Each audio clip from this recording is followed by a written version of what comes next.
I hereby conclude we in here.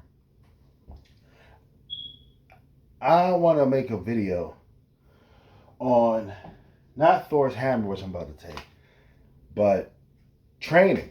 Anybody who's trained seriously from their early to mid teenage years, going into their 30s at least, knows the game is different. You hit your 20s, it's a little bit different. You hit the mid to late 20s, it's a little bit different. Now, it was just crazy I'm making this video, but in your 30s, I want to talk about the biggest consideration of training. All right, your nutrition and all that changes a little bit too, because foods that used to agree with you may not agree with you anymore. Your lifestyle's a little bit different. You may have to watch your calories a little bit closer, or you may just be a little bit more restricted in your options. Your lifestyle may change. You may be more sedentary than you were. You may be more busy. There's changes, different stresses too. With that brings changes in stress fatigue management. You may not be able to hit the gym twice a day because you don't have the schedule like you used to. Or maybe you're lucky you can, but because of all life's other stresses, you are not able to recover from that. I want you guys to focus on the fact that just because you're getting older, things do change. There's a lot of over 40 training videos, but there's not a lot of over 30 videos. And that's like a weird spot because you feel good and strong and able to go, but you feel like the recovery is not there. Things may hurt a little bit, like bones and old injuries, right, from the training, and you may be a little bit slower to it than you were, and you know that, but you still got to get up and go. You still got that fight in you. You still got that dog in you. They still best not challenge you because you're still ready to go, but your natural hormones aren't supercharged like they were. You want that grown time now. You pull up to the house and sit in the car now for a little bit, you know? So focus. All those little things matter. First and foremost, the stretching you didn't do when you were younger, you got to do it.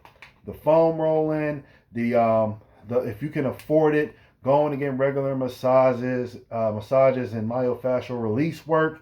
If not, at least try to get a good chiropractor and get a good masseuse or something. That stuff counts now. And then when you were younger, it counts now. All those little maintenance exercises. One thing for me is just like my back and the fact that now I built my home gym. I've been aware of reverse hypers. I don't need a reverse hyper for my bodybuilding goals, really. But a reverse hyper is great for my back. I'm scared of inversion tables. But little stuff like that, you know, making sure you're doing the maintenance to keep yourself in the game. It's not just about making gains anymore. It's about staying in the game and longevity. And that'll keep you able to keep making the gains. Training a little bit different. It used to be all about the free weights. Now I'm using a lot more machines. Previous iterations and versions of my home gym were just barbells and dumbbells, and it's about to do maybe some other accessory lifts like leg extension, leg curls.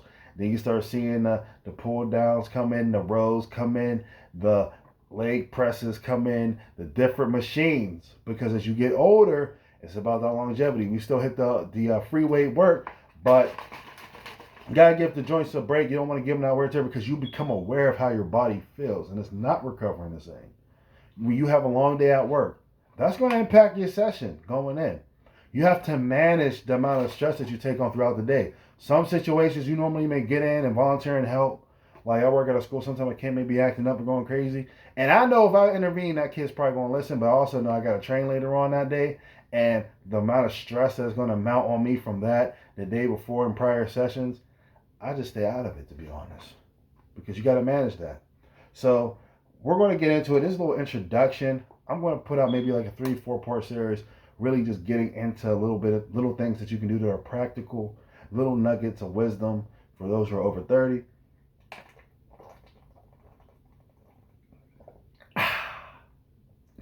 We're going to talk about nutrition.